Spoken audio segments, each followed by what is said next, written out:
paz do Senhor a todos os alunos, professores da Escola Bíblica Dominical, Pastor Davi Passos, aqui para mais uma lição. Hoje estaremos falando sobre a lição 5, que tem o tema Jesus é Deus. Lição 5 do nosso primeiro trimestre de 2025, né? Essa lição tem o tema Jesus é Deus e o seu textuário nos encontramos em João capítulo 1, versículo 1, que diz assim a palavra do Senhor. No princípio era o Verbo, e o Verbo estava com Deus, e o Verbo era Deus. A nossa lição, ela nos traz a verdade prática, o seguinte texto. A divindade de Jesus está muito clara e direta na Bíblia. Além de ser revelada no seu ministério terreno, na manifestação dos seus atributos e obras divinas. Então, temos aqui esta verdade prática. A leitura em classe nós encontramos em João, capítulo 1, versículo 4 a 9, João, capítulo 1, versículo 1 ao 4, versículo 9 ao 14, que diz assim a palavra do Senhor. Você pode acompanhar aí na sua Bíblia também, tá? No princípio era o Verbo, e o Verbo estava com Deus, e o Verbo era Deus. Ele estava no princípio com Deus. Todas as coisas foram feitas por ele, e sem ele nada do que se fez, nada do que foi feito se fez. Nele estava a vida, e a vida era a luz dos homens. Versículo 9. Ali estava a luz verdadeira que alumia a todo homem que vem ao mundo. Estava no mundo, e o mundo foi feito por ele, e o mundo não o conheceu. Veio para o que era seu, e os seus não o receberam. Mas a todos quantos o receberam, deu-lhe o poder de serem feitos filhos de Deus, ao que creem no seu nome. Os quais não nasceram do sangue, nem da vontade da carne, nem da vontade do varão, mas de Deus. E o Verbo se fez carne e habitou entre nós, e vimos a sua glória como a glória do unigênito do Pai, cheio de graça e de verdade. Então, neste tema, nós temos aqui 3 objetivos para estudar este tema. O primeiro objetivo é demonstrar na Bíblia a natureza divina de Jesus. O segundo objetivo é explicar a heresia do arianismo. E o terceiro objetivo é apresentar as implicações do arianismo na atualidade. Então, Jesus é Deus. Aqui na introdução desta lição, nós lemos que o apóstolo João, como judeu monoteísta, instruído na sinagoga, não está apresentando um novo Deus, mas colocando o Verbo dentro da divindade dos seus antepassados. O apóstolo não admitia que, em hipótese alguma, uma divindade senão só e somente só o Deus Yahvé, ou o Deus Javé, né? De Israel. Por isso, no prólogo do seu evangelho, ele descreve o Verbo com os atributos da deidade, aqueles que mais se destacam do seu relato do começo ao fim. Então, quando falamos sobre a deidade de Jesus, a divindade de Jesus, a Bíblia, ela afirma, ela ensina e afirma de maneira explícita que Jesus é Deus igual ao Pai. Portanto, da mesma essência ou substância. E convém aqui ressaltar que Jesus não é metade Deus e metade homem. Nada foi mudado na encarnação. Portanto, ele é o perfeito homem, Jesus Cristo, homem, como fala em 1 Timóteo capítulo 2, versículo 5, e o perfeito Deus em toda a plenitude, como diz ali em Colossenses 2:9, né? Porque nele habita corporalmente toda a plenitude da divindade. O termo grego, morfe, que quer dizer forma, né? usado pelo apóstolo Paulo sendo em forma de Deus, né? Lá em Filipenses 2:6, indica a essência imutável.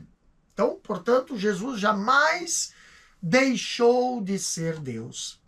É digno de nota aqui também que os apóstolos João e Paulo, como os demais, eram judeus e foram criados num contexto monoteísta, como nós já lemos na introdução. Portanto, não admitiam, em hipótese alguma, outra divindade senão só e somente só o Deus Jeová de Israel, né? Como fala Marcos capítulo 12, né? Versículo 28 a 30, que nós temos aqui na lição, no contexto. Então, se nós observarmos que a cada fala do Senhor, Jesus ali a respeito da sua divindade, de sua igualdade com o Pai, o próprio apóstolo João, ele registra a reação dos judeus como protesto. Lá em João capítulo 5, versículo 18, também João 8:58 e 59, e também João capítulo 10, versículo 30 ao 33. Ali os seus interlocutores entendiam esse discurso, embora não o aceitavam. Mesmo assim, esses apóstolos não hesitaram em declarar com ousadia e abertamente a deidade absoluta de Jesus. João capítulo 20, versículo 10, Romanos 9:5 e Colossenses 2:9, também temos Tito capítulo 2, versículo 13 e 1 João capítulo 5, versículo 20. Então, a Bíblia, ela revela que Jesus é o verdadeiro Deus, tanto textualmente como pelos seus atributos e suas obras. Ele possui os mesmos nomes e títulos divinos, como Javé dos exércitos e Criador. Então, as Escrituras, elas mostram diversas vezes o Senhor Jesus ao lado do Pai, revelando assim ali a sua divindade e também a sua igualdade com o Pai e nos seus atributos incomunicáveis. O apóstolo João, ainda, ele, como judeu monoteísta, instruído na sinagoga, não apresentou ali um novo Deus, mas colocou o verbo dentro da divindade dos seus antepassados. O apóstolo não admitia, em hipótese alguma, outra divindade. No entanto, o prólogo do seu evangelho, ele descreve o verbo com os atributos da deidade, aqueles que mais se destacam no seu relato do começo até o fim. Então, o presente aqui, estudo que estamos estudando, né, ele se concentra na deidade absoluta de Jesus, conforme as Escrituras refuta, né, à luz da Bíblia, as heresias cristológicas, né? Vamos para o primeiro tópico, que diz assim: a doutrina bíblica da divindade de Jesus. Então, a doutrina bíblica da divindade de Jesus. A divindade de Jesus é um fato bíblico revelado de três maneiras: de forma direta e com todas as letras, como fala João capítulo 1, versículo 1, né? Bem claro, e o verbo era Deus, né? Pelos seus atributos divinos, lá, como diz Apocalipse 1:8, a sua onipotência. João capítulo 21, versículo 17, fala a sua onipresença, né? Onisciência. E Mateus 28:20 fala da sua onipresença. Já Hebreus capítulo 13, versículo 8, apresenta a eternidade, tá? E pelas suas obras e títulos, né? Como fala ali também, João capítulo 1, versículo 3, apresentando ele como Criador. Filipenses 3:20 apresenta ele como Salvador. 1 Coríntios 6:11 apresenta ele como Santificador. E Hebreus 1:3 como Preservador.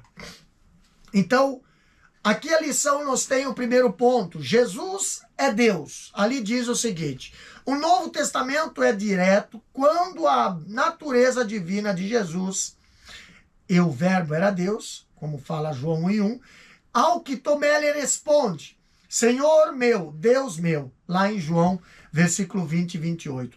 Mesmo existindo na forma de Deus, não considerou a ser igual a Deus, algo que deveria ser retido a qualquer custo, como diz Filipenses 2:6.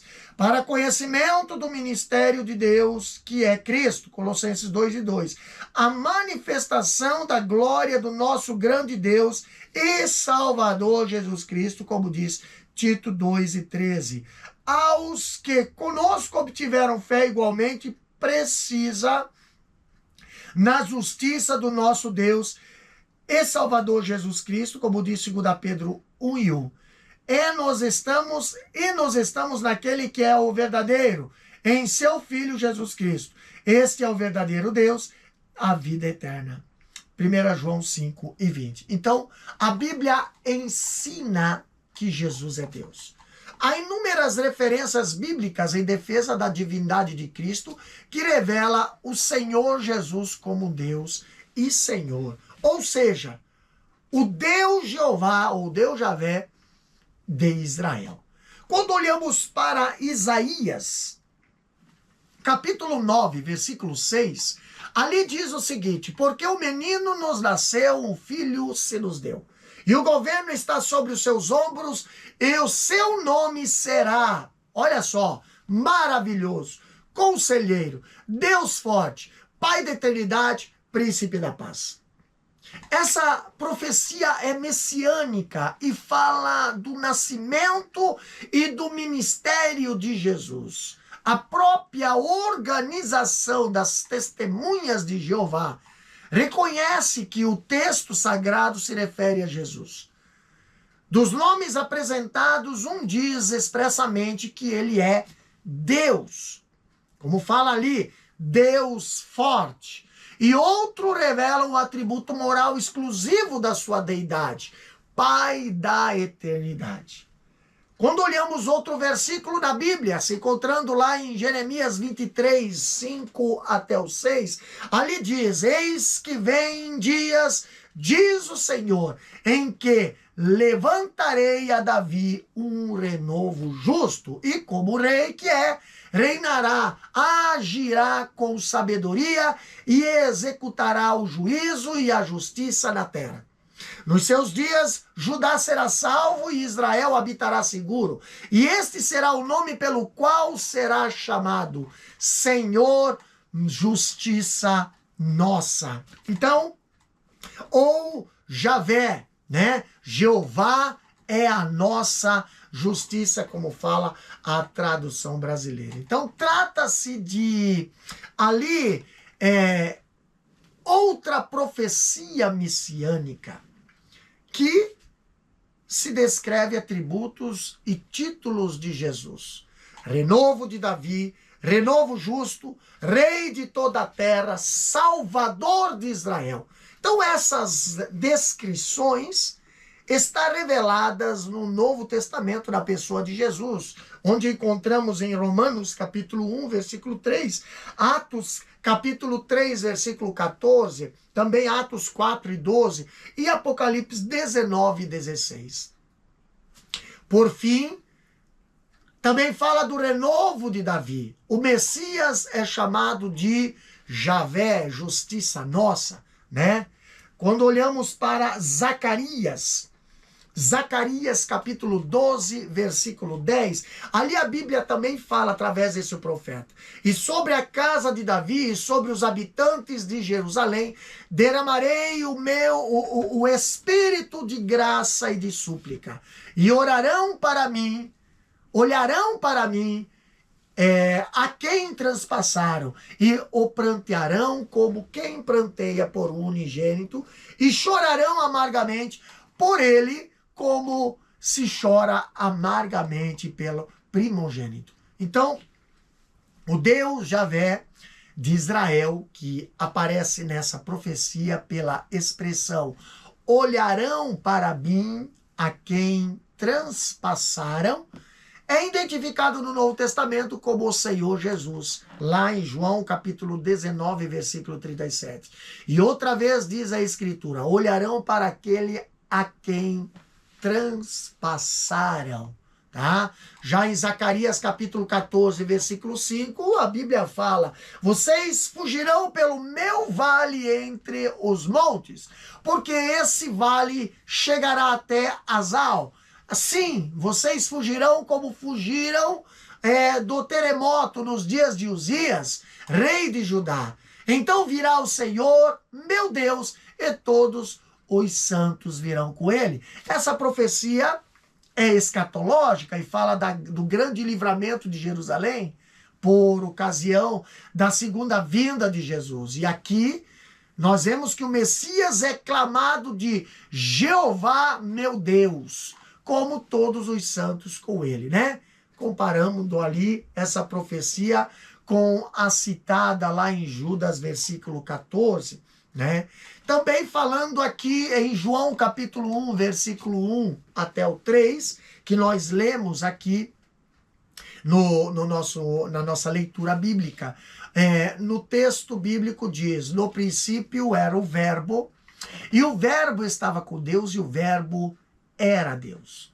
Estava no princípio com Deus. Todas as coisas foram feitas por ele, e sem ele, nada do que foi feito se fez. Então, quando olhamos para esta passagem de João, capítulo 1, versículo 1 ao 3, nós vemos que essa passagem bíblica está adulterada na tradução do Novo Mundo, né? Que é ali a literatura dos testemunhas de Jeová. Ali a palavra nessa Bíblia deles, a palavra era um Deus, tá? Segundo a edição de 1986. Então, e a palavra era um Deus. Em todas essas edições, o nome Deus é substituído pela palavra Deus, com D minúsculo. Linguagem típica que aparece na Bíblia para identificar as divindades falsas, quando nós olhamos em Jeremias capítulo 10, versículo 11, e Gálatas capítulo 4, versículo 8. Na segunda cláusula do versículo 1, em grego aparece o artigo definido ro, né? Antes da palavra Deus, com letra maiúscula, né? Kai ro logos, en pros to tel. Então, ali está dizendo, e o verbo estava com o Deus. Então, o nome Theos, no Novo Testamento grego, quando vem acompanhado do artigo e sem outra qualificação, refere-se sempre ao Pai. Isso se aplica nessa segunda cláusula. Então, o nome Theos, aqui também na terceira cláusula, é predicativo do sujeito, anteposto ao verbo e sem o artigo definido. Então, kai, theos, en hologos, que quer dizer, e o verbo era Deus. Então, como afirmou Martim Lutero, que faltar ali de um artigo vai contra a sabelianismo. O sabelianismo e a ordem das palavras vai contra o arianismo. Então, o Senhor Jesus, portanto, é Deus e tem todos os atributos que o Pai tem. Mas não é a primeira pessoa da Trindade. Então, a falta do artigo indica que o Senhor Jesus não é o Pai. Tá? Agora, se nós fosse olhar para João capítulo 8, versículo 58, ali a Bíblia diz, Jesus respondeu, em verdade lhes digo que antes que Abraão existisse, eu sou. Eu sou. É um título divino.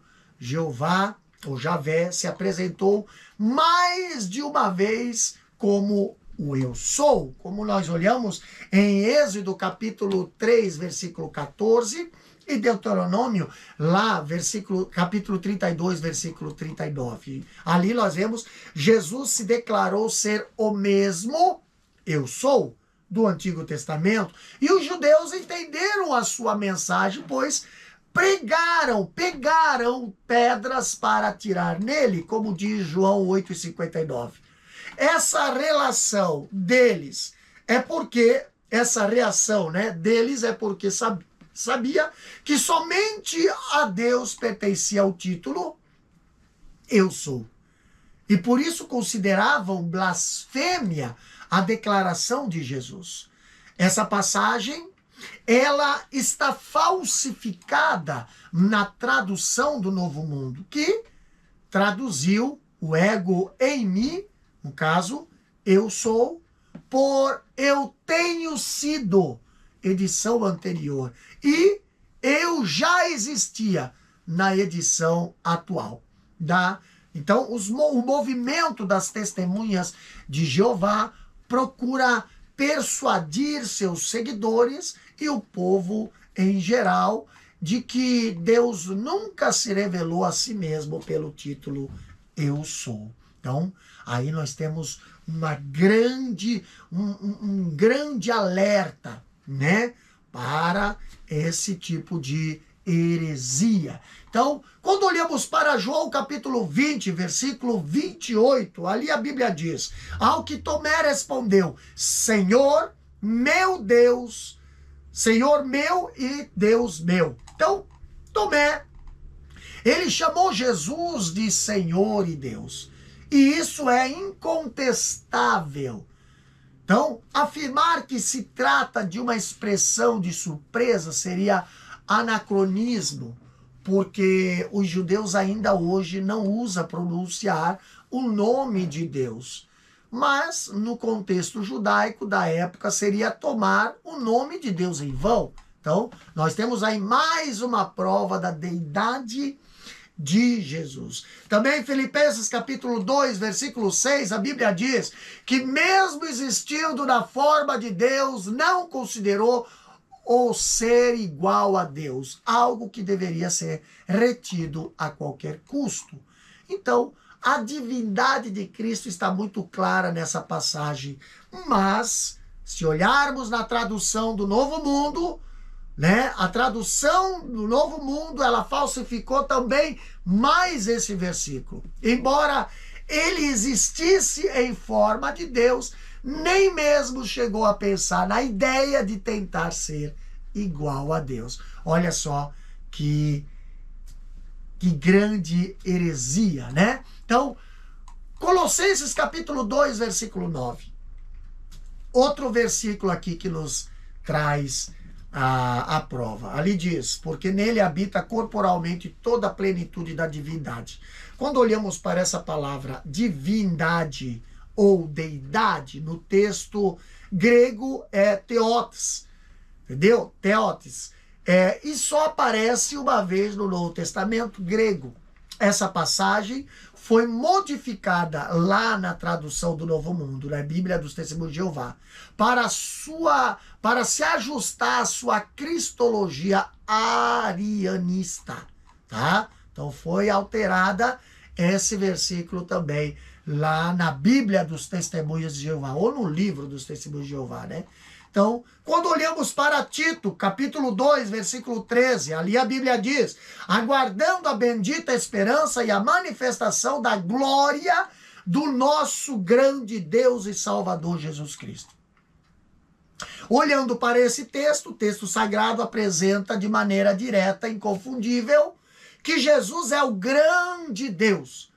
Mas essa passagem foi também adulterada na tradução do Novo Mundo, para se ajustar às suas crenças e práticas. Ali quando diz, a feliz esperança e a gloriosa manifestação do grande Deus e do nosso Salvador Jesus Cristo. Então, o do, né, da edição anterior era uma interpolação do, mas na atual foi incorporada ao texto de modo a eliminar do versículo a divindade de Cristo.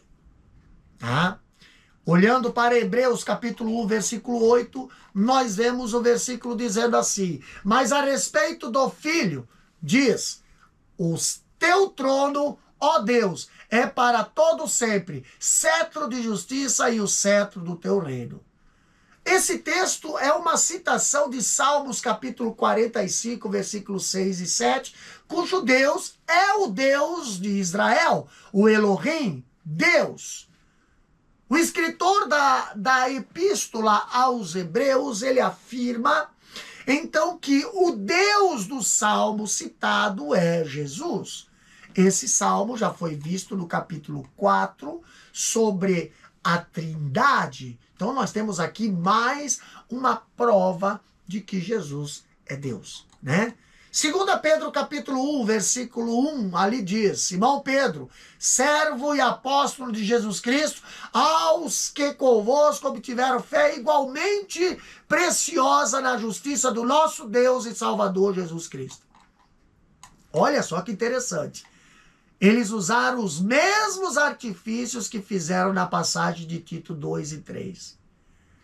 Na tradução do Novo Mundo, né, dos Testemunhos de Jeová, eles falam assim: por meio da justiça do nosso Deus e do Salvador Jesus Cristo. Mas o texto sagrado afirma a divindade de Jesus. Tá? Então aqui eles separam Deus de Jesus, a divindade eles separam, né? 1 João capítulo 5, versículo 20, ali diz: também sabemos que o Filho de Deus já veio e nos tem dado entendimento para reconhecermos aquele que é verdadeiro. E nós estamos naquele que é o verdadeiro, em seu Filho, Jesus Cristo. Esse é o verdadeiro Deus e a vida eterna. Já em João capítulo 17, 3, Jesus afirma que existe um só Deus verdadeiro. Entretanto, nessa passagem, o texto sagrado diz que, de maneira direta, que Jesus é o verdadeiro Deus e a vida eterna. Já em Apocalipse capítulo 1, versículos 7 e 8, nós vemos algo interessante. A Bíblia diz: eis que ele veio com as nuvens e todo olho o verá, até mesmo aqueles que o transpassaram. E todas as tribos da terra se lamentarão por causa dele, certamente. Amém. Eu sou o Alfa e o Ômega, diz o Senhor Deus, aquele que é, que era e que há de vir, o Todo-Poderoso. Hoje, a liderança das Testemunhas de Jeová afirma que o título Alfa e Ômega se aplica exclusivamente ao Pai e não ao Filho. Com isso, mais uma vez, ela muda sua crença, pois já ensinou que o Alfa e o Ômega de Apocalipse 1 e 8 é Jesus. Ainda hoje, tal afirmação se encontra no seu Novo Testamento interlinear, né?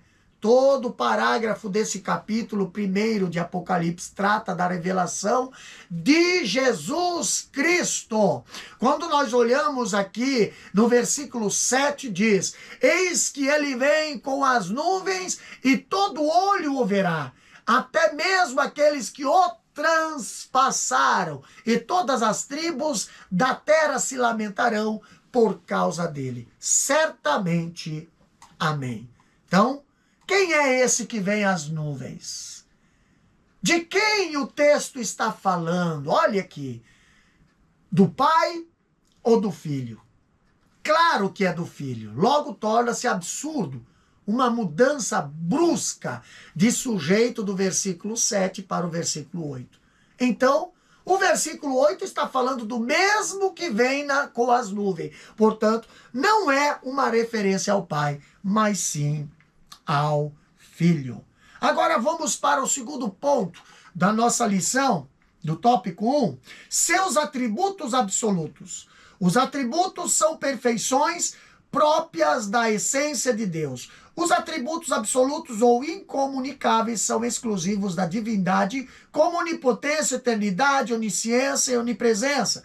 A onipotência significa ter todo o poder, ser todo poderoso. Jesus é onipotente, ele é eterno. No princípio era o Verbo. Indica que ele já existia antes mesmo da criação com o Pai.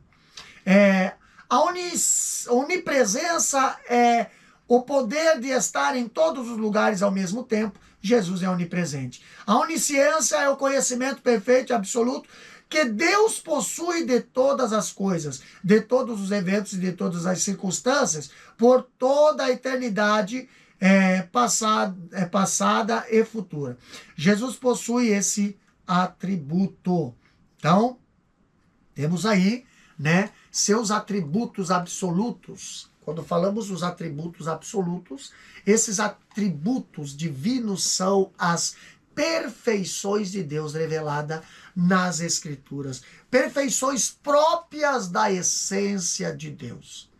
Os atributos incomunicáveis, também conhecidas como atributos absolutos ou naturais, eles são exclusivos do ser divino, como a eternidade, né, a onipotência, a onipresença, a onisciência, dentre outros diferentes dos comunicáveis que há nos seres humanos, alguma ressonância, né, como o amor, a justiça e a verdade. As Escrituras, elas mostram de maneira clara, inconfundível, a eternidade de Cristo e a sua preexistência eterna, quando olhamos em Malaquias, capítulo 5, versículo 2, que diz: e cujas origens são desde os tempos antigos, desde os dias da eternidade. Então, isso revela que o Filho já existia antes da criação de todas as coisas. Quando olhamos para Isaías, Jesus ali é chamado de Pai da eternidade. Isaías capítulo 9, versículo 6. Já em Hebreus 13, 8, Jesus Cristo é o mesmo ontem e hoje e para sempre. Então, a palavra de Deus, ela revela que o Filho é também onipotente, isso é, o Todo-Poderoso. Mateus capítulo 28, versículo 18, a nossa lição, ela nos apresenta esse texto bíblico. Ali diz, Jesus fala, né? É-me dado todo o poder no céu e na terra. Em outras palavras, não há nada no céu e na terra que Jesus não possa fazer. Para ele não há impossível. A Bíblia, ela ensina que Jesus já possuía tal atributo antes de vir ao mundo, como fala Filipenses 2, e versículo 6 até o 8. E também, após a sua ressurreição, ele recuperou o mesmo poder e a mesma glória que tinha com o Pai antes que o mundo existisse. Lá em João, capítulo 17, versículo 5. Jesus, ele está acima de todo principado, potestade, poder, domínio, né? E todo o nome que se possa mencionar. Então, não só no presente século, né? Mas também no vindouro, no futuro, como diz Efésios capítulo 1, versículo 28. Isso quer dizer que ele é todo poderoso. Quando olhamos para Apocalipse capítulo 1, versículo 8, ele é chamado de Pantocrator. Isso quer dizer o quê? Todo-poderoso, que a Septuaginta usa para traduzir o nome hebraico, né? El Shaddai, né? No Antigo Testamento, lá em Jó, capítulo 8, versículo 5, e também capítulo 5, versículo 25. Então, a palavra onipresente não aparece na Bíblia, provém do latim omni, tudo, e praesentia, né? Quer dizer presença. Como atributo divino, na teologia, a ideia indica precisamente a presença cheia de Deus em todas as Escrituras. Isaías capítulo 57, versículo 15, ali diz: habito no alto e santo lugar, mas habito também no contrito e abatido de espírito. Então a onipresença é o poder de estar em todos os lugares ao mesmo tempo. Jesus é ilimitado no tempo e no espaço. Ele disse: onde estiverem 2 ou 3 reunidos em meu nome, ali eu estou no meio deles, como fala Mateus capítulo 18, versículo 20. Também Mateus 28 e 20 fala: e eis que eu estou convosco todos os dias até o fim dos tempos. Então, essas duas passagens mostram que Jesus está presente em qualquer parte do globo terrestre, porque ele é onipresente. O cumprimento das palavras de Jesus nós encontramos na própria Bíblia. Mateus 16 e 20 diz: e eles foram e pregaram por toda parte, cooperando com eles o Senhor e confirmando a palavra por meio de sinais que se seguiam. E hoje também nos cultos, em nossas vidas, no trabalho, na escola, no lar, Jesus está conosco. A palavra onisciente provém do latim omniscientia. Omni significa tudo. Scientia, conhecimento, ciência. É o atributo divino para descrever aqui o conhecimento perfeito e absoluto que Deus possui de todas as coisas e de todos os eventos, de todas as circunstâncias e por toda a eternidade, passado e futuro, como fala Isaías capítulo 46, versículo 9 e 10. É o conhecimento, a inteligência e a sabedoria em graus perfeitos e infinitos. Isaías 40 e 28 diz: não há esquadrinhação do seu entendimento. Esse conhecimento é simultâneo e não sucessivo. A onisciência de Deus excede todo entendimento humano. É um desafio à nossa compreensão, mas é uma realidade revelada. Como fala Salmo 139, versículo 6, tal conhecimento é maravilhoso demais para mim. É tão elevado que não posso atingir. Mas a liderança das testemunhas de Jeová ensina que o Jeová, pregado por seus adeptos, não é onisciente. A ilustração aqui, olha só, uma pessoa que tem um rádio pode ouvir as notícias mundiais, mas o fato de que pode ouvir certa estação não significa que realmente faça isso. Ela precisa primeiro ligar o rádio e daí selecionar a estação. Da mesma forma, Jeová tem a capacidade de predizer eventos, mas a Bíblia mostra que ele faz uso seletivo e com discrição dessa capacidade que tem, com a devida consideração pelo livre-arbítrio com o que dotou suas criaturas humanas. Esse é o Jeová das testemunhas de Jeová, e não o grande Deus Javé do exército, né? O Deus Jeová dos exércitos, revelado nas Escrituras Sagradas. Ora, elas consideram assim a divindade em que acreditam como limitada o que se pode esperar delas sobre a identidade de Jesus de Nazaré. A mesma coisa elas fazem em relação a Jesus. A onisciência é outro atributo que só Deus possui. E, no entanto, Jesus revelou essa capacidade durante o seu ministério, como fala em João ali, capítulo 1, versículo 47 e 48, por exemplo. Ele disse que viu Natanael debaixo da figueira. Sabia que no mar havia um peixe com uma moeda e que Pedro, ao lançar o anzol, o pescaria e com o dinheiro pagaria o imposto, tanto por ele como pelo próprio Jesus, como diz Mateus 17 e 27. Se olharmos em João capítulo 2, 24 e 25, ali está escrito que não havia necessidade de ninguém falar algo sobre o que está no interior do homem, porque Jesus já sabia de tudo. A Bíblia, ela afirma que só Deus conhece o coração dos homens. 1 Reis 8 e 39. Então, Jesus não é somente onisciente, mas também Deus. Ele sabia que a mulher samaritana já havia possuído 5 maridos e o que o atual não era o seu marido, como fala em João 4, 17 e 18. Encontraremos em João capítulo 16, versículo 30, 21 e 17, que Jesus sabe tudo.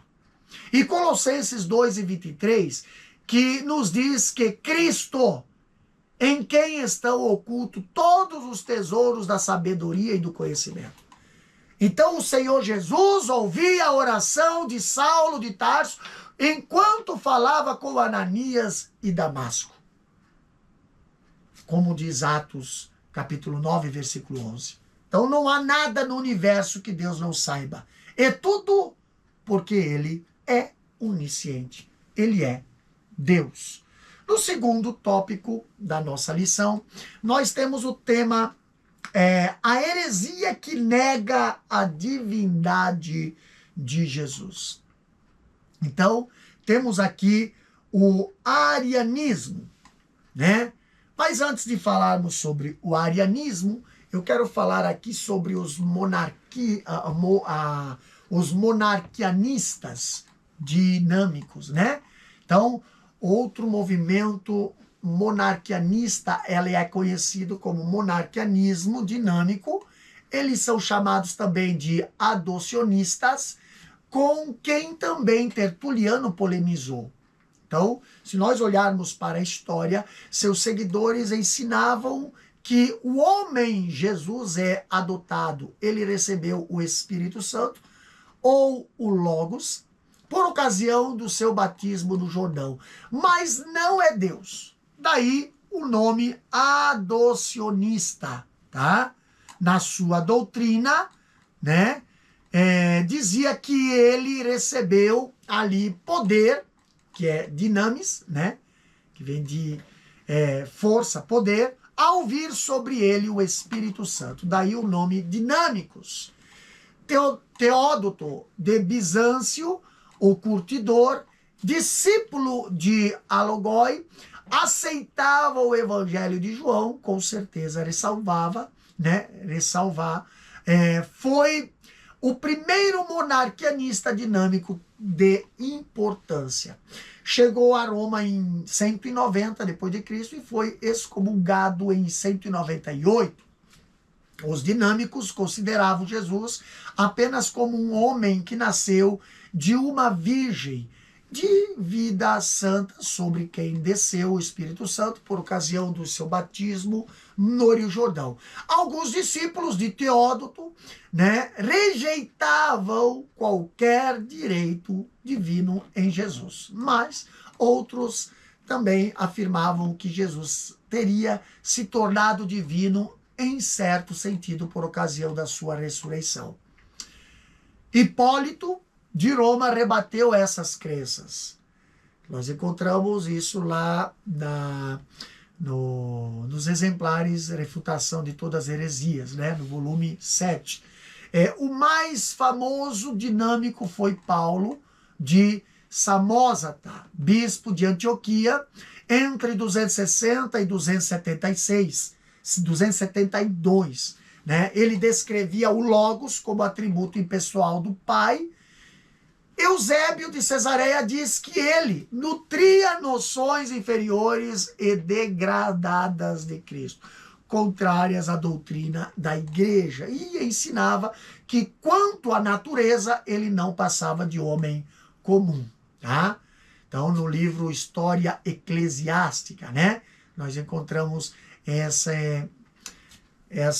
esse comentário. Então, suas ideias ali foram examinadas por 3 sínodos de 264 a 269 depois de Cristo, e o último o excomungou. Em resumo, nós podemos afirmar que isso foi, na verdade, uma solução inadequada em defesa do monoteísmo. Infelizmente, encontraram uma solução herética, uma saída equivocada, contrária ao Novo Testamento. Jesus já nasceu Cristo. Lucas capítulo 2, versículo 11. E foi adorado ainda na infância, como fala Mateus 2, versículo 2 e o versículo 11. Então, esses debates resultaram nas controvérsias polarizadas pelo príncipe, ali a princípio entre Ário e Alexandre, bispo de Alexandria, e o assunto foi levado ao concílio de Niceia, tá? Então, aqui na nossa lição, no tópico 2, primeiro ponto, nós vemos o arianismo. Os primeiros a negarem a divindade de Jesus foram os ebionitas, seguidos pelos monarquianistas dinâmicos, mas a heresia principal que abalou os fundamentos da igreja foi o arianismo. O termo arianismo, né, vem de Ário, né, e o expoente dessa doutrina em Alexandria a partir do ano 318. Ele negava a divindade de Cristo e o considerava como um Deus de segunda categoria. Ário rejeitava a eternidade do Verbo, embora defendesse sua existência antes da encarnação. Recusava que fosse ele eterno como o Pai. Insistindo ali na tese de que o Verbo foi criado como primeira criatura de Deus. A palavra de ordem arianista era: houve tempo que o Verbo não existia. Então, falando aqui sobre o arianismo é o nome da doutrina formulada por Ário. Ário, do movimento que ele fundou em Alexandria, lá no Egito, na primeira metade do quarto século. Ele dizia que o Senhor Jesus não era da mesma natureza do Pai e era criatura criada do nada, uma classe divina de natureza inferior, nem divina e nem humana, uma terceira classe entre a deidade e a humanidade. Então, a controvérsia girava em torno da eternidade. Sua doutrina contrariava a crença ortodoxa seguida pelas igrejas, o que chamou a atenção do povo e também ganhou conotação política, considerando hoje como a maior controvérsia da história da igreja cristã. Então, vamos ver aqui no segundo ponto as suas explicações. Ário e seus seguidores pensavam as escrituras aqui e acolá em busca de algumas passagens bíblicas para dar sustentação às suas crenças. Segue algumas delas, as mais emblemáticas. Então nós temos aqui: o Senhor me criou no princípio dos seus caminhos, Provérbios 8, 22. O qual é a imagem do Deus invisível, primogênito de toda a criação, Colossenses 1, 15. Houve tempo em que o Filho não existia. Outra passagem favorita era: e a vida eterna é esta, que conheçam a ti só, por único Deus verdadeiro, e a Jesus Cristo a quem enviaste. João 17, 3. Com isso ignoravam todo o pensamento bíblico que defende a eternidade e a deidade de Cristo. Então, Ário, ele estudou em Antioquia, né? Escola de Paulo, de Samósata, né? Samósata, né? Um dos principais defensores de monarquianismo dinâmico, tá? Não é Paulo de Tarso. Ele estudou em Antioquia, na escola de Paulo de Samósata, tá? Um dos principais defensores do monarquianismo dinâmico, que negava ser o filho da mesma substância do Pai. Reduzia então Jesus à categoria das divindades pagãs. Sim, era Deus, letra minúscula, mas não igual ao Pai.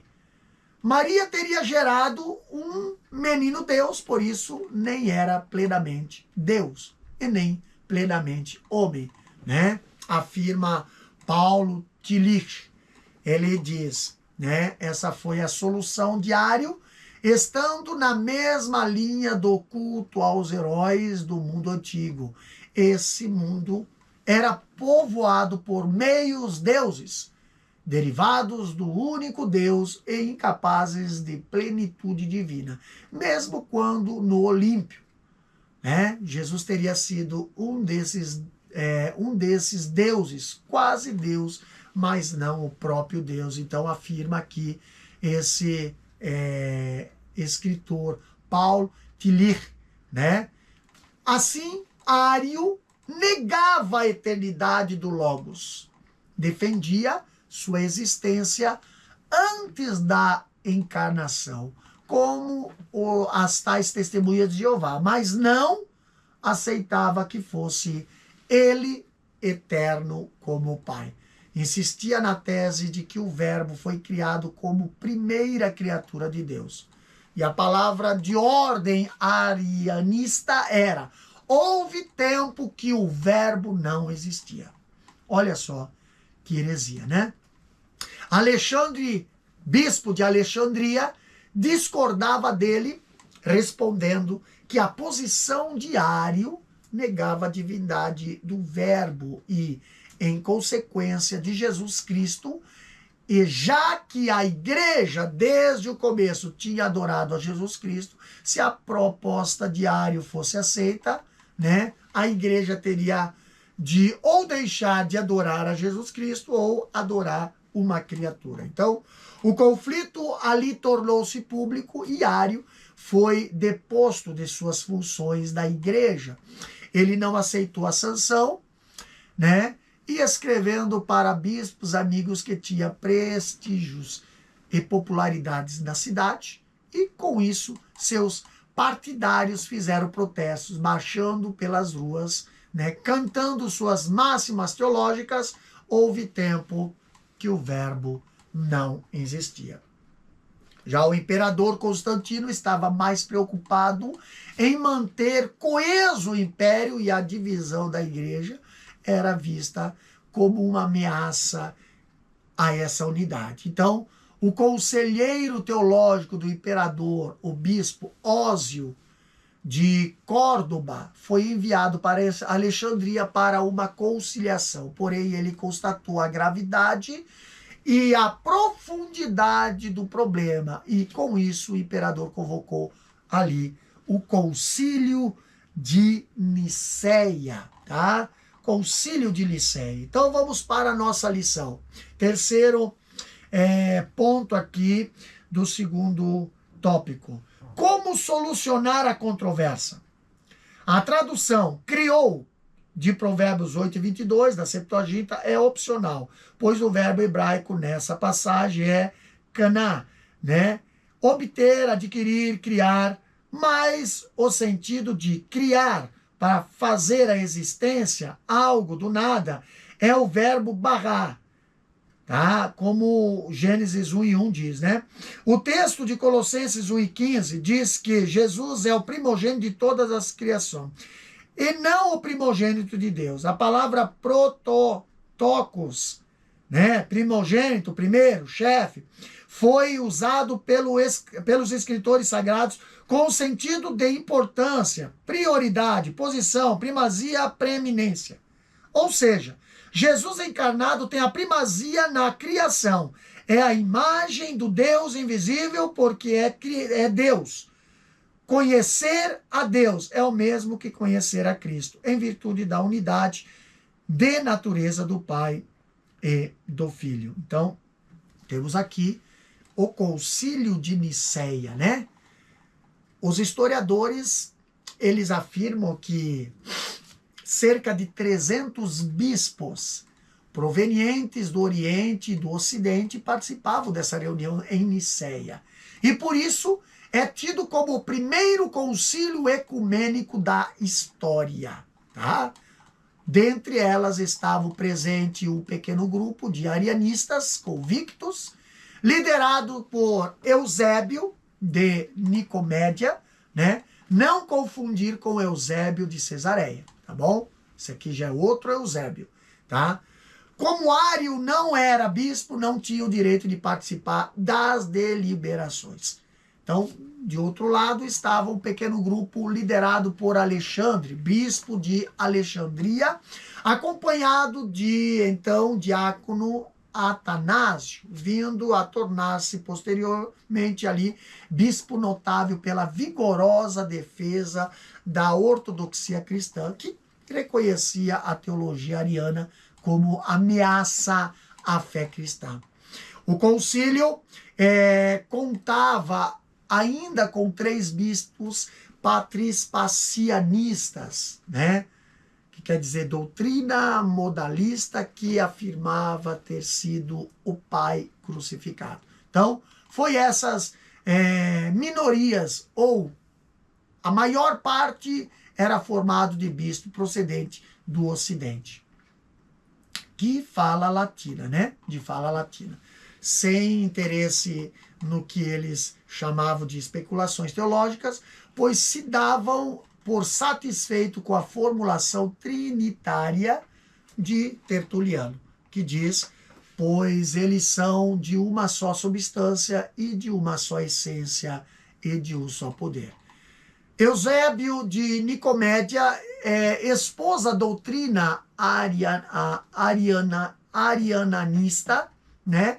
Pois tinha convicção absoluta de que, após a sua apresentação, todos os delegados o apoiariam, né?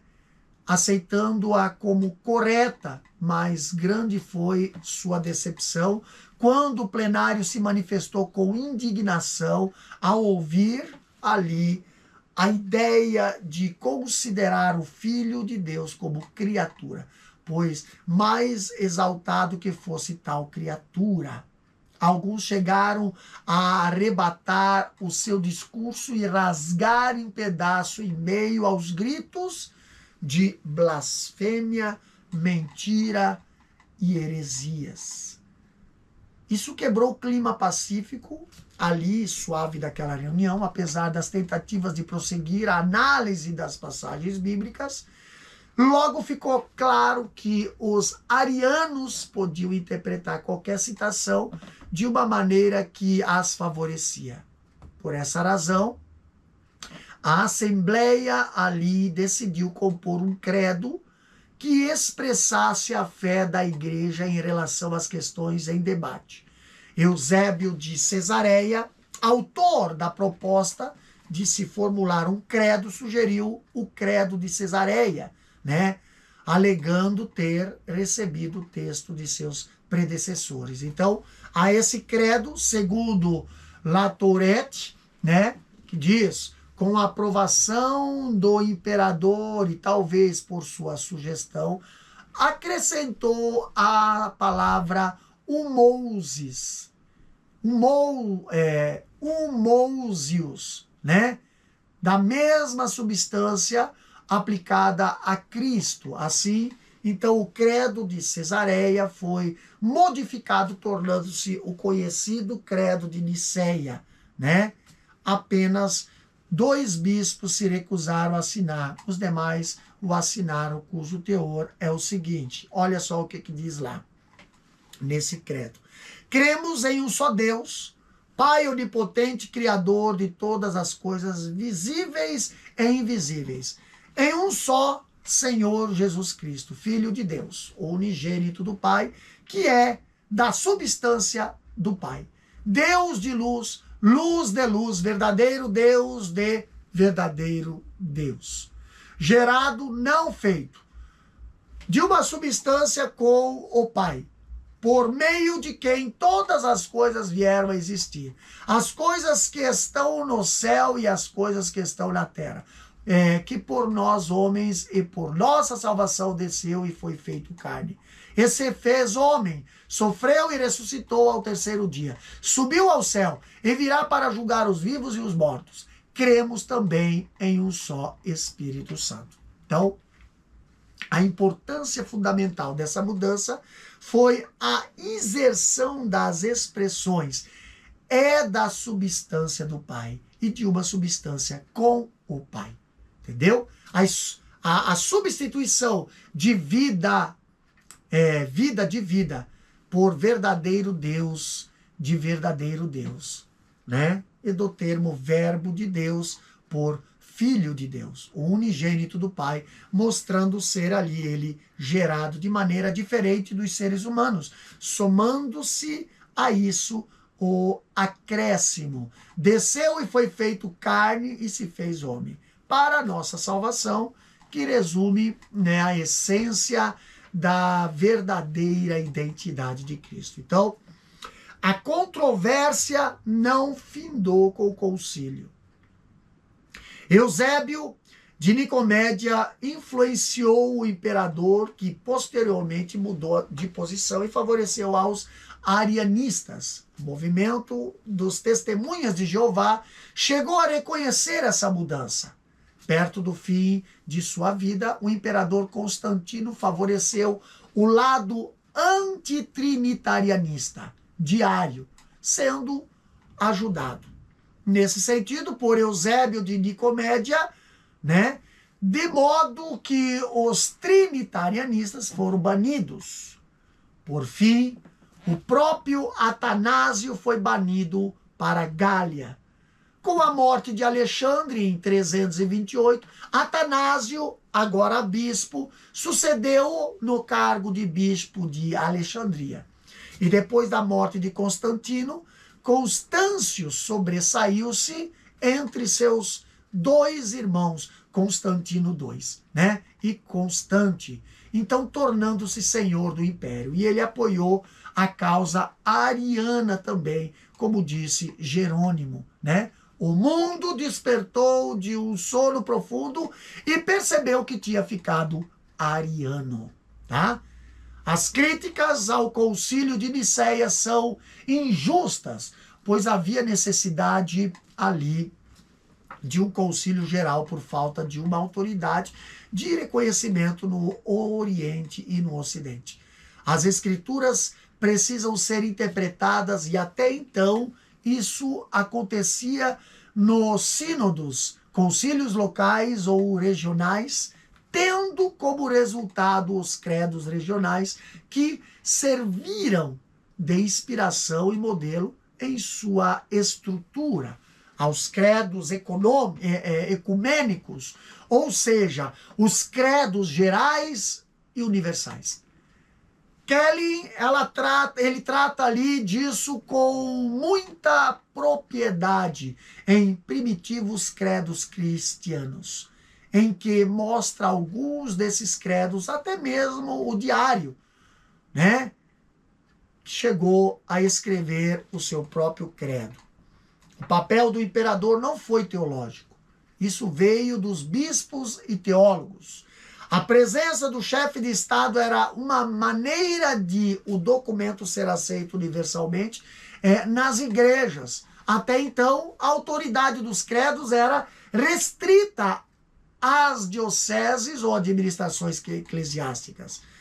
Já em Nicéia, né, junho do ano 325 depois de Cristo, foi realizado o primeiro concílio geral, o segundo acontecimento ali em Constantinopla, em 381, e o terceiro em Éfeso, em 431. O quarto na Calcedônia, em 451, e hoje um bairro em Istambul, né, na Turquia, tá? Então, nós temos aqui o terceiro ponto, o terceiro tópico da nossa lição, nós temos o tema implicações do arianismo na atualidade. Então, aqui temos a tradução dos Testemunhas de Jeová, ou a tradução do Novo Mundo.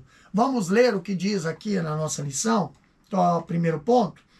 A exemplo do arianismo, há um movimento religioso que usa a Bíblia fora do contexto por meio de uma versão exclusiva das Escrituras, denominada tradução do Novo Mundo. Trata-se de uma versão tendenciosa. Veja alguns exemplos de falsificação. Eu tenho aqui ela, tá? Para mostrar para vocês aqui, tá? Essa é uma versão, tradução do Novo Mundo, tá? Eu vou botar de volta aqui para não ninguém interpretar errado aí. Vamos lá. Veja alguns exemplos de suas falsificações. E a palavra era um Deus, tá? De João 1:1, Deus com D minúsculo, visto que o texto correto é a palavra era Deus, ou o verbo era Deus. O texto sagrado declara o grande Deus, o nosso Senhor Jesus Cristo. Nosso Deus, Salvador Jesus Cristo. E essas passagens falam textualmente que Jesus é Deus. Entretanto, a tradução Novo Mundo diz: o grande Deus é do nosso Salvador Jesus Cristo. Do nosso Deus e do Salvador Jesus Cristo. Tá? Mudaram o texto sagrado acrescentando o do, onde não existe, no texto grego para desvincular a divindade de Jesus. Então, as testemunhas de Jeová, tá? O Jesus das testemunhas de Jeová não é o mesmo da Bíblia. O apóstolo Paulo adverte os cristãos prevenindo-nos desse outro Jesus, como diz 2 Coríntios capítulo 11, versículo 4. Então, o movimento das testemunhas de Jeová afirma que Jesus é igual a Satanás, tá? A Bíblia, porém, ensina que ele é igual ao Pai. João capítulo 5, versículo 18 e João capítulo 14, versículo 9. A liderança do referido movimento ensina ser Jesus o destruidor, o Abdom de Apocalipse, capítulo 9, versículo 11. Mas Jesus das Escrituras Sagradas é o Criador, como diz João capítulo 1, versículo 3 e Colossenses 1:16. O Jesus desses arianistas de hoje tornou-se Cristo por ocasião do seu batismo. Porém, o Jesus revelado na Bíblia nasceu Cristo, como fala o Lucas capítulo 2, versículo 11, que diz, é que hoje na cidade de Davi lhes nasceu o Salvador, que é Cristo, o Senhor. Então, as Escrituras revelam Jesus como verdadeiro homem e, ao mesmo tempo, como verdadeiro Deus, como conforme estudamos nos capítulos anteriores. Os arianistas de hoje, representado pelas testemunhas de Jeová, mostram somente os elementos característicos do ser humano e omitem da mesma maneira os atributos exclusivos da divindade. É assim que esse grupo seleciona apenas as passagens bíblicas que tratam da natureza humana para contrabalancear a verdade, a verdadeira identidade de Cristo. E, desse modo, persuadir o povo de que Jesus não é Deus e que é inferior ao Pai. Essas passagens são conhecidas de todas as testemunhas de Jeová, pois elas se encontram no livro ali, né? Raciocínios à base das Escrituras, e na brochura Deve-se Crer na Trindade, né? Vamos analisar algumas delas a seguir. Então, temos aqui alguns textos selecionados para negar a divindade de Cristo. Ali nós temos Mateus capítulo 24, versículo 36. Mas a respeito daquele dia e hora ninguém sabe, nem os anjos dos céus, nem o Filho, senão o Pai. Esse versículo se encontra também em Marcos 13, 32. São passagens bíblicas que foram usadas pelos arianistas no calor dos debates pelo próprio Ario e hoje pela religião Testemunhas de Jeová para dizer que Jesus não é Deus, pois o texto sagrado aparentemente afirma que há coisas que o Pai sabe e o Filho não. Mas a verdade é que o Filho é onisciente. Ele é Deus, ao mesmo tempo homem. Como a insistência do Novo Testamento na divindade de Jesus deve ser harmonizada com a insistência do Novo Testamento na ignorância e na independência dele, é assunto de suma importância para a igreja. E deve-se evitar tentar descartar uma verdade para tentar preservar outra. O texto sagrado deve ser analisado à luz do contexto. Então, vamos lá. Está escrito também que Jesus tem um nome escrito que ninguém conhece, a não ser ele mesmo. Apocalipse 19, 12.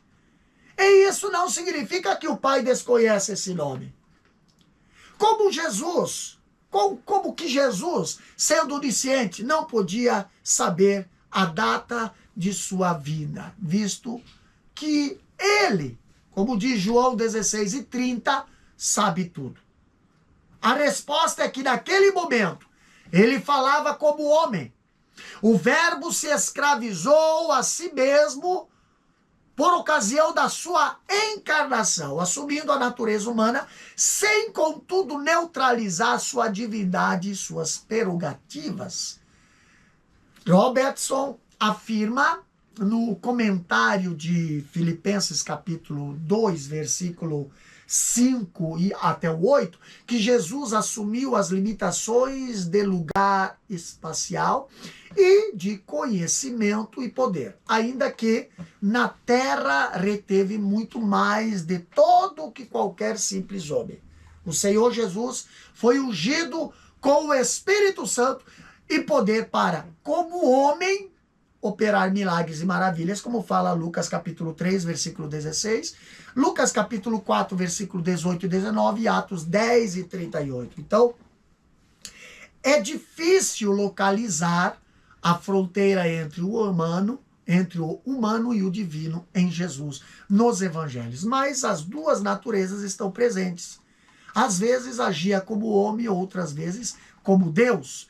A organização das testemunhas de Jeová, já ciente dessa realidade, diz: e se, conforme alguns sugerem, o filho estivesse impedido de saber em razão de sua natureza humana, surge a pergunta: por que é que o Espírito Santo não sabe?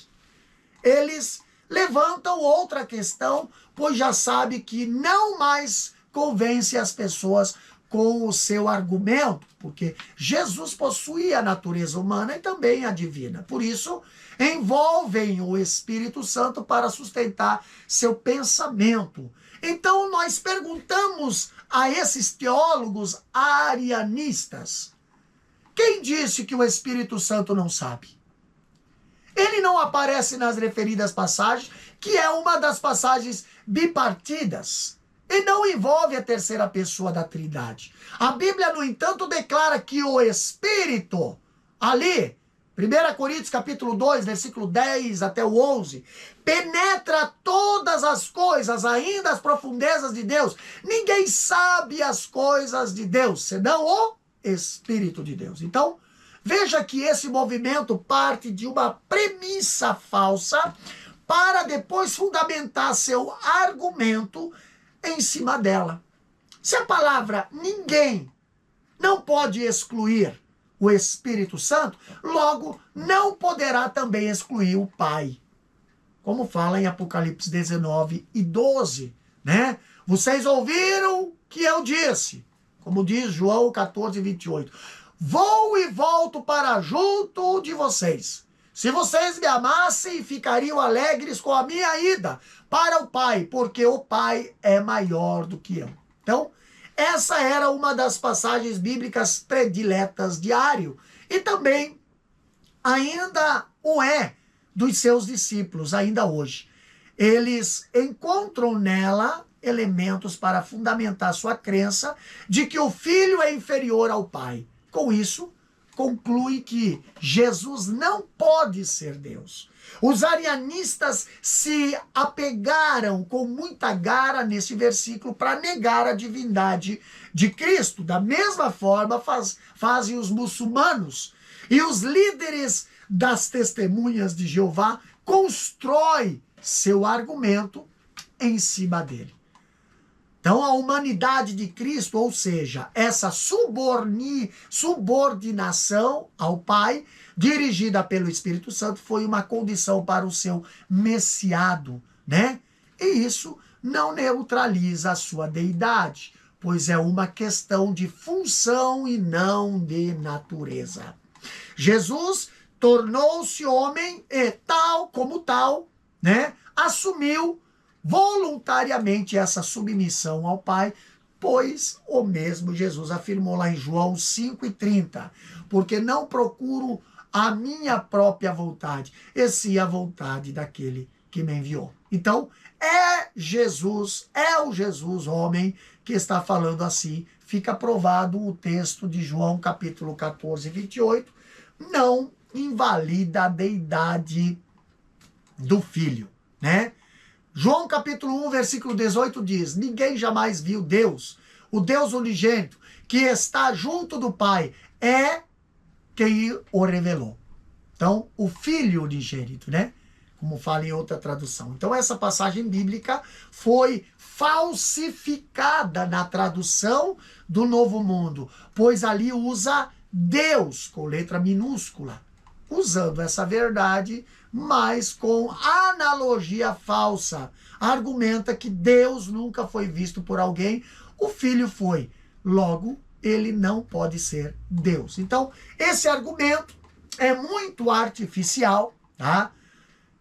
Porque nós sabemos que ninguém pode ver Deus na sua essência e glória, assim como ele é e continua vivo. Como fala Êxodo capítulo 33, versículo 20, Juízes capítulo 13, 22, Isaías capítulo 6, versículo 5, João capítulo 5 e 37, João 6 e 46 e 1 João capítulo 4, 12 a 20.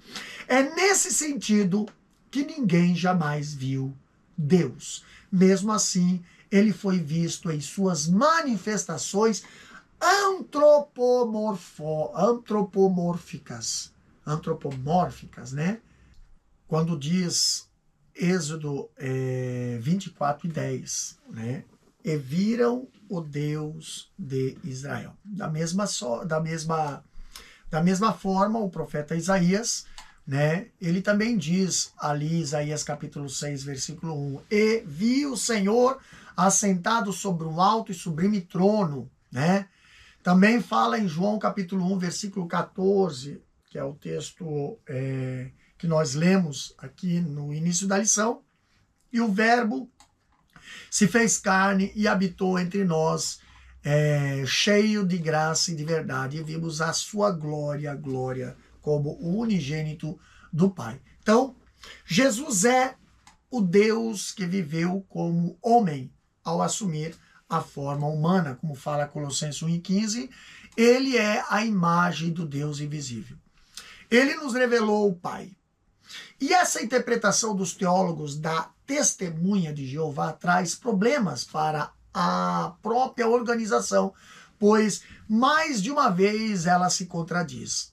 O Filho também jamais foi visto em sua plena glória depois que retornou ao céu, segundo uma publicação delas, né? Êxodo 33 e 20 diz: desde que jamais existiram homens terrestres que viram o Pai, a quem nenhum homem viu, nenhum pode ver, tampouco verão o glorioso Filho, né? 1 Timóteo capítulo 6, versículo 16 e Êxodo 33 e 20. A passagem bíblica de 1 Timóteo 6 e 16 afirma: o único que possui imortalidade, que habita em luz inacessível, a quem ninguém jamais viu, nem é capaz de ver. A ele honra e poder eterno. Amém. Então, a organização religiosa das Testemunhas de Jeová afirma que essa passagem bíblica se aplica a Jesus. Isso ainda acontece na revista A Sentinela, cuja matéria ocupa quase uma página para justificar que tal passagem diz a respeito de Jesus, né? João capítulo 17, versículo 3, ali diz: e a vida eterna é essa, que conheçam a ti, o único Deus verdadeiro, e a Jesus Cristo a quem enviaste. Então, essa é uma das passagens bipartidas do Novo Testamento. Era também uma das postagens mais prediletas diário. Todas as testemunhas de Jeová conhecem esse versículo e têm um apreço especial por ele, pois acreditam que ele favorece a sua doutrina. Seus líderes ensinam que Jesus é distinto do Pai. Logo, ele não pode ser o Pai. ou não pode ser Deus. O fato de o Pai e o Filho serem pessoas distintas em nada invalida a Trindade, como visto na refutação do conceito unicista dos sabelianistas, né? Essa passagem é uma das mais extraordinárias da Bíblia e é, simultaneamente, um argumento contra todas as ramificações do gnosticismo. Todavia, a organização das Testemunhas de Jeová e todos os unitaristas que negam a divindade de Cristo se utilizam frequentemente dela na tentativa de provar essa suposta diferença de natureza entre o Pai e o Filho. Então, conhecer a Deus é o mesmo que conhecer a Cristo, em virtude da unidade de natureza do Pai e do Filho, como diz João 10:30. Jesus, ele disse em Mateus 11:27, ninguém conhece o Filho a não ser o Pai, e ninguém conhece o Pai a não ser o Filho, aquele a quem o Filho o quiser revelar. Então o Pai é o Filho, nem o Filho é o Pai. Então o Pai não é o Filho, e nem o Filho é o Pai, como diz 2 João, versículo 3. Essas pessoas são distintas e formam com o Espírito Santo a unidade composta da divindade. Lá em João, capítulo 17, versículo 3, o texto de João 17:3 não se refere ao simples conhecimento cognoscível, pois muitos incrédulos e até mesmo ateus conhecem sobre Jesus e a sua história, e nem por isso têm a vida eterna. Isso revela um conhecimento místico e implica comunhão, fé, obediência, adoração, e não meramente conhecimento cognoscível. Mas a liderança dos arianistas do nosso tempo afirmam: fazer a vontade de Deus exige ter um conhecimento exato, tanto sobre Jeová como sobre Jesus Cristo. Esse conhecimento leva à vida eterna. E essa declaração é falsa, porque Jesus disse ali em João capítulo 5:24, quem ouve a minha palavra e crê naquele que me enviou, tem a vida eterna. Não entra em juízo, não, mas passou da morte para a vida. Então, a salvação é pela graça, mediante a fé em Jesus, Efésios 2:8-10. E Tito 3:5. E foi o que disseram Paulo e Silas ao carcereiro de Filipe, lá em Atos capítulo 16, versículo 31. É esse o sentido de conhecer a Deus. Como fala João 17:3, né? Foi inspirado nessa passagem que a Organização das Testemunhas de Jeová intitulou o livro Conhecimento que Conduz à Vida Eterna. Então, crer no Filho de Deus como Messias de Israel e rejeitar sua divindade compromete a salvação.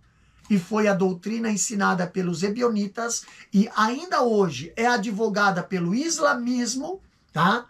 Maomé dizia que Jesus era o Cristo, mas que não deveria ser adorado. Foi o maior prejuízo do islamismo.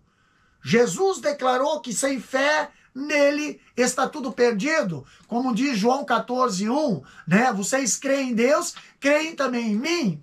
Existem muitos religiosos que creem em Deus, mas não creem em Jesus de Nazaré. Crer em Deus e negar a divindade de Jesus é uma crença falsa. Seria algo inconcebível associar a vida eterna a Deus e a uma criatura se o Filho não fosse divino. As passagens neotestamentárias bipartidas apontam para a mesma divindade do Pai e do Filho. O texto ensina o monoteísmo judaico-cristã sem prejudicar em nada a doutrina da Trindade e da deidade do Filho. Então, esse mesmo Jesus, que nessa passagem é relegado ali pelos seguidores de Ário, é em 1 João capítulo 5, versículo 20, chamado de Deus verdadeiro. Ali diz, este é o verdadeiro Deus e a vida eterna. Então, se há somente um Deus verdadeiro. E Jesus é chamado de verdadeiro Deus, e a vida eterna, fica claro que o Filho é Deus. Quero ali, 1 Coríntios capítulo 11, versículo 3, ali diz: quero, porém, que saibam que Cristo é o cabeça de todo homem, e o homem é o cabeça da mulher, e Deus é o cabeça de Cristo. Então, como o Filho pode ser Deus, visto que a Bíblia afirma que Deus é o cabeça de Cristo? Perguntam os líderes das Testemunhas de Jeová. Resposta: o homem e a mulher pertencem a classes diferentes. Ele, sexo masculino, e ela, sexo feminino. Entretanto, compartilham a mesma natureza, pois ambos são humanos. Da mesma espécie, pois ambos são imagem de Deus, como diz Gênesis capítulo 1, versículo 27. Assim Deus criou o ser humano, a sua imagem, a imagem de Deus o criou, homem e mulher os criou. Então temos essa passagem paulina, o princípio da liderança dentro da família humana. A Bíblia nos ensina a sermos sujeitos uns aos outros, em 1 Coríntios 16, 15 a 16. Então, o ser o homem cabeça da mulher não a diminui nem a torna menos humana do que homem. Ela não perde a dignidade, assim também na divindade. Nesse arranjo, o pai como cabeça tampouco diminui a divindade do filho. Então, o termo grego para Deus, theos, né, é uma referência ao Deus Pai, pois está acompanhado do artigo definido. Então, 1 Coríntios 15, 28 diz: quando, porém, todas as coisas lhes estiverem sujeitas, então o próprio Filho também se sujeitará àquele que todas as coisas lhe sujeitou, para que Deus seja tudo em todos. Então, é um dos textos favoritos dos arianistas de ontem e de hoje, pois alegam que se o próprio Filho se sujeitará ao Pai na eternidade, logo não pode ser ele Deus. Porém, há por trás desse argumento uma doutrina falsa, defendida pela religião deles, de que Jesus deixou de ser homem na sua morte, pois negando a ressurreição corporal de Jesus, afirma: o homem terrestre, Jesus de Nazaré, não existe. Não mais existe. Então, não cabe nesse momento discutir a ressurreição de Jesus, pois esse assunto será retomado mais adiante, né? Mas nós podemos adiantar a falsa doutrina do referido movimento de que o corpo de Jesus foi desfeito, distinto hoje, nada mais do que um espírito glorioso. A Bíblia ensina que não foi possível o corpo de Jesus ficar retido na sepultura, como fala em Atos 2, 29 e 30. Jesus disse que seu corpo seria ressuscitado. João 2, 21 e 22. E quando ressuscitou, disse aos seus discípulos, lá em Lucas 24 e 39, vejam as minhas mãos e os meus pés, que sou eu mesmo, toque em mim e veja que é verdade. Porque um espírito não tem carne nem ossos, como vocês estão vendo que eu tenho. Então, a ideia de que essa submissão esteja restrita apenas ao ministério terreno de Jesus não pode ser confirmada no Novo Testamento, porque mesmo depois da sua ressurreição, ele continuou a ser chamado de Filho de Deus, como diz Romanos 15, 6 e 2 Coríntios 1 e 3. E o Pai continuou sendo o seu Deus, como fala João capítulo 2 e 17 e Apocalipse 3 e 12.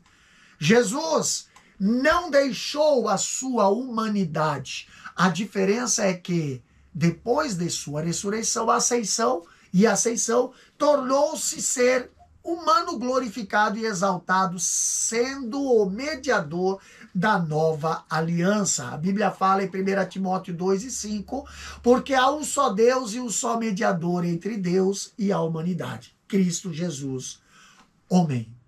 e o juiz dos vivos e dos mortos, como fala Atos 17 e 31, sem em nada comprometer a sua divindade. Lá em Colossenses capítulo 2, versículo 9 diz, porque nele habita corporalmente toda a plenitude da divindade. Então, essa subordinação ao Pai é uma questão de posição e não de natureza. É a do filho como filho, mas como filho encarnado. E assim não envolve a desigualdade da essência e da natureza. A mulher é submissa ao marido, mas nem por isso é ela menos humana do que o homem. Assim, a submissão do filho, depois que a administração do reino for entregue ao pai, não é suficiente para comprometer a igualdade de essência e substância das três pessoas da Trindade. Colossenses capítulo 1, versículo 15 a 18 diz: ele é a imagem de Deus invisível, o primogênito de toda a criação. Pois nele foram criadas todas as coisas nos céus e sobre a terra, as visíveis e as invisíveis. Seja tronos, seja soberanias, quer principados, quer potestades, tudo foi criado por meio dele e para ele. Ele é antes de todas as coisas. Nele tudo subsiste. Ele é a cabeça do corpo, que é a igreja. Ele é o princípio, o primogênito dentre os mortos, para ter a primazia em todas as coisas. Então, aqui, a imagem do Deus invisível fala da divindade de Jesus. A palavra grega eikon, imagem, semelhança, arquétipo, né? Expressa duas ideias ambas compatíveis com Cristo e sua obra. Aqui é a aparência e manifestação. Então, Cristo é a expressa imagem de Deus, como fala Hebreus 1 e 3, e também a sua manifestação, como fala João, capítulo 1 e 18. E o Novo Testamento também ensina a manifestação de Deus em Cristo. Lá em 1 Timóteo 3 e 16 e 1 João 1, 1 ao 3. No versículo 15 é mais uma passagem predileta dos arianistas, pois eles acreditam que esse texto sagrado apoia a teologia deles.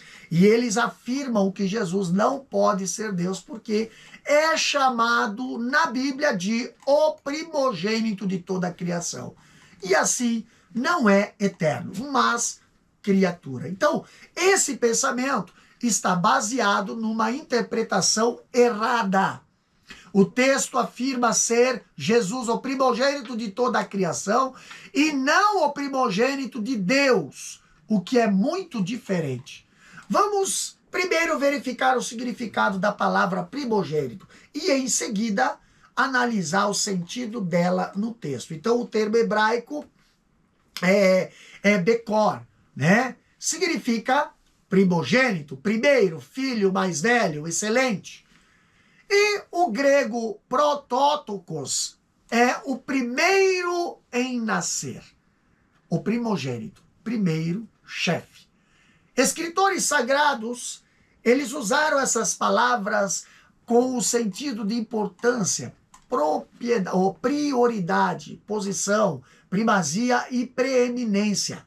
Assim, quando aplicada a Cristo, em nada desabona a sua eternidade, por duas razões principais. A Bíblia, ela mostra a eternidade do Filho, como diz lá Isaías capítulo 9, versículo 6, Miqueias 5 e 2, Hebreus 13, 18 e João 1 e 3. E esses vocábulos nem sempre significam o filho mais velho, mas o que tem primazia é a preeminência, tá? Efraim era o filho mais novo de José, entretanto é chamado de primogênito. Lá em Gênesis 48, versículo 18 e 19, Jeremias 31 e 9. O mesmo acontece com Davi, lá em 1 Samuel 16 e 11, Salmo 89 e 27. E também acontece com os cristãos em Hebreus capítulo 12, versículo 23. Então, uma análise à luz do próprio texto mostra que em nada tal passagem confirma a crença desses arianistas, pois no versículo 16 apresenta Jesus como Criador e o 17 afirma de maneira categórica como um ser que transcende a criação. O Senhor Jesus Cristo não faz parte da criação, é um ser à parte dela. Ele é antes de todas as coisas, nele tudo subsiste. E conclui o apóstolo afirmando ainda o Filho como preeminente, lá no versículo 18, quando diz, ele é o cabeça do corpo, que é a igreja, ele é o princípio, o primogênito dentre os mortos, para ter a primazia em todas as coisas. Então, o texto diz que Jesus é o Criador, o preeminente sobre todas as suas criaturas. A Bíblia não ensina em nenhum lugar ser Jesus uma criatura de Jeová, Deus. Antes, o contrário, ensina que ele mesmo, isso é, Jesus Cristo, é Javé Deus. Tá? Então, ao anjo da igreja em Laodiceia escreve, como diz Apocalipse 3 e 14. Essas coisas diz o Amém, a testemunha fiel e verdadeira, o princípio da criação de Deus. Então, essa é outra passagem bíblica predileta deles, pois a parte final dela chama Jesus de princípio da criação de Deus. Que eles interpretam como a mesma coisa que primeira criatura. Segundo os mais conceituados dicionários e lexos de grego, a palavra arché, significa começo, princípio, origem, poder, a primeira causa, governamente e autoridade. O termo provém de raiz da qual se origina a ideia de líder, chefe, como o exemplo arcanjo, um líder dos anjos, né? Arcebispo, líder ou chefe dos bispos, dos quais provém a palavra arcon, né? Archon, né? Chefe, governante. A ideia em Apocalipse capítulo 3 e 14, que eu acabei de falar para vocês, é de origem no sentido de fonte, pois ela revela ser Jesus a fonte e a origem de tudo que foi criado e que existe. Isso é, Jesus é o criador de tudo. Então, se a palavra princípio nesse versículo significasse começo de existência, como os arianistas ensinam, seriam também obrigados a recusarem que Deus seja eterno, pois Apocalipse 21, 6 e 7 afirma ser Deus o princípio e o fim, da mesma forma como Jesus em Apocalipse 22 e 13. Mas eles não o fazem porque sabem que essa expressão significa que Deus não teve origem nem terá fim. Assim, também o texto de Apocalipse 3 e 14 declara que Jesus não teve origem, antes ele é a origem de todas as coisas, tá? Aqui nós temos os movimentos orientais. No ponto 2 aqui do tópico 3 da lição, diz o seguinte: os movimentos orientais, nenhum deles reconhece a divindade de Jesus, e para os panteístas monistas não existe trindade e nem Jesus. O movimento Hare Krishna, por exemplo, nega a divindade de Jesus e nem acredita que ele seja o Salvador, pois vem o Senhor Jesus como um mero guia espiritual e uma das inúmeras encarnações de Krishna, né? Então, temos aqui outros grupos. O terceiro ponto aqui, outros grupos. O Jesus do Alcorão é um mero mensageiro, não é reconhecido como Deus, nem como Filho de Deus, nem como Salvador, nem morreu e nem ressuscitou. As religiões reencarnacionistas recusam a deidade absoluta de Jesus e sua ressurreição dentre os mortos, e não reconhecem a sua singularidade. O Jesus deles não passa de mais um médio ou um dos grandes mestres e filósofos. No entanto, a Bíblia nos mostra que Jesus é muito mais, é o Deus em forma humana. Então, quando falamos sobre os muçulmanos, né, o Jesus mencionado no Alcorão é um mero mensageiro. Na teologia islâmica, o Senhor Jesus não era reconhecido como Deus, nem como Filho de Deus, nem como Salvador, nem morreu pelos nossos pecados e nem ressuscitou. Tá? A cristologia deles provém de fundamentos equivocados apresentados no Alcorão. Eles consideram Maomé como o último mensageiro, o selo dos profetas, e superior a Jesus. De onde Maomé tirou essas ideias?